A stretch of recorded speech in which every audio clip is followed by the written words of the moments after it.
Hey everyone, Nhat Pham here on Marketing Monday, where we give you free marketing tips you can use immediately. So happy day after their Super Bowl. Hopefully you enjoyed it. It was an exciting one. A lot of folks thought it was over by halftime, but I always know it's never over till you know who sings, right? So, one of the questions for the day is, what was your favorite Super Bowl ad last night? All right. Again, what is your favorite Super Bowl ad? Put it down here or in the YouTube comments or on Facebook Live as well. Also, make sure you check your sound. All the levels are here. Hopefully, I'm getting some of more of my personal folks on my Facebook. Move over to this link on SUCCESSWORKS. Again, it's up there. If you are here now, you don't have to really worry about the link. I already moved you over, okay? First, let's get started off, like I said, with the question of the day. What is your favorite Super Bowl ad last night? I know my favorite was the Buick one with Cam Newton, and it was just hilarious. I like football too, so it was perfect. So today's quest. What are we doing today? We are going to be talking about the 5 keys to social media for business. This is going to be a 4-part series on Marketing Monday with a bonus session to be determined. Not sure how we're going to deliver that last one. Maybe on still the same channel, maybe in a different format, webinar format. Not sure yet. So week 1, we're going to be talking about choosing your networks and understanding your social media or social networking landscape. I want to talk to you about some different ones, okay? Week 2, we're going to talk about standing out with the 5 F's. All right, there's a lot of folks on it, so how do you stand out? It's the 5 F's. We're going to talk about the 5 F's in week 2. The third way, or the third key to social media, is the 3 R's for posting. How do you post? How do you determine this is a good post or not? We're going to talk about the 3 R's. We've talked about it briefly in the past, but this just kind of formulates everything together. So we're going to be more thematic every month, okay? And then 4th is building your tribe. It's all the things you're doing, and we'll be building your tribe, and how do you use other techniques to kind of grow that, really community first and then tribe. And I always say the difference between a community and a tribe is a tribe will go to war for you. Not literally, but sometimes they really do online, and I'll give you some examples of that. And then part 5, driving them to action. And we're going to announce when we're going to do that and how we're going to do that in the coming weeks. So this week is understanding the social media landscape. So first, let's flip through some of the, I won't go in order of this list. I jump around and a little bit, so I'm going to share with you the different networks. There's tons of social networks out there, by the way. There's, I always joke around. You probably see some memes. Eventually, they're going to be calling stuff like TwitFace, and this stuff is ever evolving.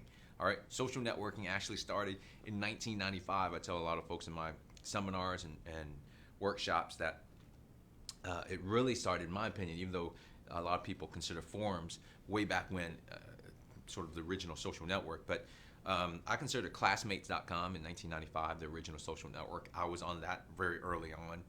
So it goes way back, and there's all these other niche ones that kind of disappeared into oblivion, like MySpace, some of you may remember.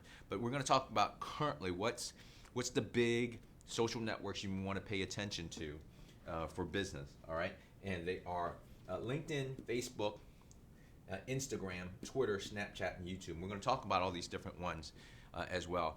Pinterest I didn't throw in there because it's very visual. There's really for e-commerce, and I'll do a separate one in the future about Pinterest. I'm not including that in there, not to say it's not important to you, but I consider these are the main ones right here for now. Pinterest is big in certain formats or certain industries. You really want to, obviously fashion is a big one, and some other ones out there. But we're going to talk today about LinkedIn, Facebook, Instagram, Twitter, Snapchat, and YouTube, and what each one means basically in a nutshell, and how you might leverage them. Okay, so again, this is really understanding at a high level what each social network is, what the landscape is, and then deciding which one you really want to use. Okay, so the first one is YouTube. Think about YouTube. I picked YouTube first because it's everybody's seen YouTube. No matter if you're on a social network or not, you've seen a YouTube link. I don't know anyone who's not seen a YouTube video. My dad, who's really he signed up for Facebook, but he's never really on it, so he might jump on once every 2 to 3 months just to say, oh, somebody sent something to me and it's in his email, he wants to check it out. But even my parents, speaking a different language, my dad in particular, because my mom's more social, my dad has seen a YouTube video. I've seen like really seasoned or, folks who don't care anything about social networks, but they still have email and somebody sent them a YouTube link to a video. So YouTube for business, though, I want you to think is long format. Okay, long format. When would you might use some long formats? So let's say you are a surgeon of some type of like cosmetic surgeon or something like that. Maybe you go into, hey, how do you change somebody's eyes, or how do you create a certain procedure so their lips look better, or whatever the case may be. That's a long format. And YouTube is, it might be 2 minutes or it might be 60 minutes, okay? Depending on how much you need to show, want to show, to entice and get folks to get more interested in what you are and what you do. Again, YouTube is the second largest search engine there is, so that's the power of it. And also, it gives you the ability to embed it into blogs and in your website. You may have seen people come to the website or someone's website, or you go to someone's website and you see a YouTube video there, and there's an explanation, if you will, of what that company is all about and what's their story. And we do that a bunch for different websites for our clients. Okay, so YouTube, think of that as long format. LinkedIn is B2B, all right, business to business. This is where you keep up with your business network. Where you've gone to chamber events, corporate breakfasts, and those type of things, and you're able to keep in touch with those folks. I always ask people all the time, you ever hit it off great with somebody, and then you don't see them again until another 6 months, or maybe next month until you see them at the next event, right? LinkedIn allows you to keep in touch with them while you're not face-to-face, all right? Or initiate that conversation before you meet them. And that's what LinkedIn is. It's really for B2B. Now, let's go into another social network that's gotten a lot of traction in the last couple of years. Is Instagram. What is Instagram? Instagram is a showcase. You're putting stuff up there. It doesn't need to be frequent like some of the other social networks. You might even put it there once a week or several times, 2-3 times a week. It's not something that you're going to blitz or have lots of messages of, all right? And do what I always often say, do what I say, not always what I do, right? Some of my photos aren't as perfect, but I usually run it to a filter. They're a little bit better done. If you really want to get traction on some of these Instagram, you got to be careful. Don't go too professional. The ones that are really professional aren't great, but it kind of showcases things.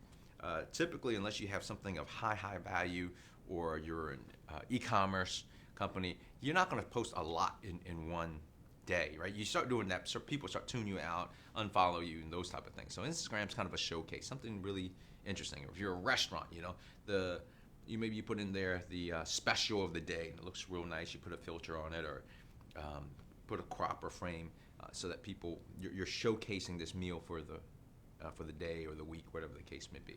All right, and then there's stories. There's a new thing called stories. So really for the older generation, it's Instagram just wanted to be a little bit more like Snapchat in some ways, or get some of that population over, or not lose some of their demographics, right? To stories, because I think you had a lot of older folks, including myself, who aren't posting as much on Snapchat anymore because there are stories. So again, this is for older folks. That's what Instagram, again, showcase. Next one, Facebook. Facebook's really a hybrid of everything. And on the personal side, I'll call it the backyard barbecue. All right? You're there personal first, and you're discussing personal things, but it may lead to business. And then the reason I say it's also a hybrid is you got things like Facebook fan pages or business pages. All right, that's where you do most of the businesses. That's why I decided, we got to move all our videos, even though I enjoy having, at least probably for now, a lot more people will be tuning into my Facebook personal page. A lot of my messages for business, I really do want to turn off a lot of other folks on my personal side on a lot of business. So I kind of share it there, driving people to come over to this side to really hear the business message, the business story, okay? So it's kind of a hybrid. Also, you have ads that you can really like hyper geo-target. It's geo-target, I'll talk to you later on about like Google and how they geo-target ads, but it's hyper geo-targeted. The reason why I say it's hyper geo-targeted is because Facebook, you can narrow down to not, age and gender, but you can actually do it down to interest and areas of interest. You can say, for instance, I want to target folks that are women 40 to 45 that likes knitting in a particular zip code, okay, that meets these criteria. So it's hyper geo-targeted, and that's why I say it's kind of a hybrid. Okay, next we have Twitter. Think of Twitter as noisy. I used to say Twitter, you didn't have to post as much, you gotta be strategic. Now you can tweet as much as you want, and it's okay. Especially at conferences, I tweet like 15, 16 times during a conference because there's a lot of value there, okay? And you won't turn people off. And it's a great way I'm finding more and more, I'm going back to it, is to test market things. So you can put things and see what works and then take those messages and now target it back to Facebook and Instagram, etc. And even, what is it called? LinkedIn. Real quickly, let me jump back to LinkedIn. Consider posting there as well, posting your insights, blogs is a great way to get authority, if you will, okay? So back to Twitter. Again, it's noisy, great way to test messages, both Instagram and Twitter, also using those hashtags, all right? But Twitter, again, you can just put stuff out there, hashtag to different audiences. It's the ultimate cocktail party, if you will, or what I call a convention, right? When you go to a convention, it's noisy. You have different breakout rooms, but if you aren't able to cut through the noise and get people to the workshop that you're trying to target, then you're not going to get a lot of attention, right?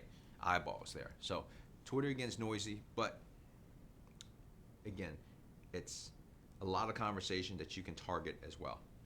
Lastly, Snapchat. Snapchat is niche, okay? So if you're trying to target younger people, 18 or below, occasionally some older folks, but you might not even need a Snapchat right now.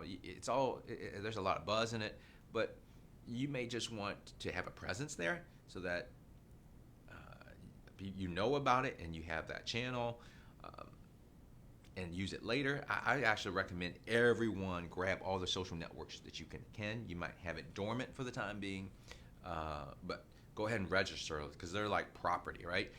Right now, a property way out in the boonies might not be that, or maybe 15, 20 miles just outside the city might be that valuable right now, but over the next 10, 15 years, it may become valuable, right?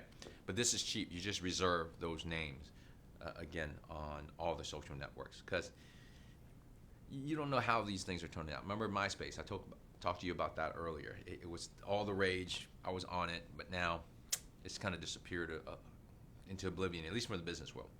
Lastly, this one is not a social network, but it's part of your network and how you communicate. It's really the lifeblood, and I'm getting more and more back into it, and I've kind of forgotten about it, which was shame on me, right? Email is really your lifeblood. It's how you get the information out. This is the quick answer and responses, whether it's to an individual, which is most of the time, most of the case, but your email campaigns, which is to a lot of folks. And it's still an awesome way, even though numbers say between, industry open rates are 17 to 23%, higher for a lot of other industries.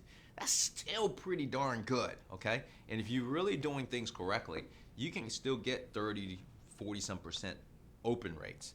And if you're working your email list correctly, you can get the higher numbers. I don't want people dropping below 20% during these email campaigns. All right? So again, let's talk about recap the different social networks. YouTube, it's long format. Again, if you have a lot of complicated explanation type of things, use that.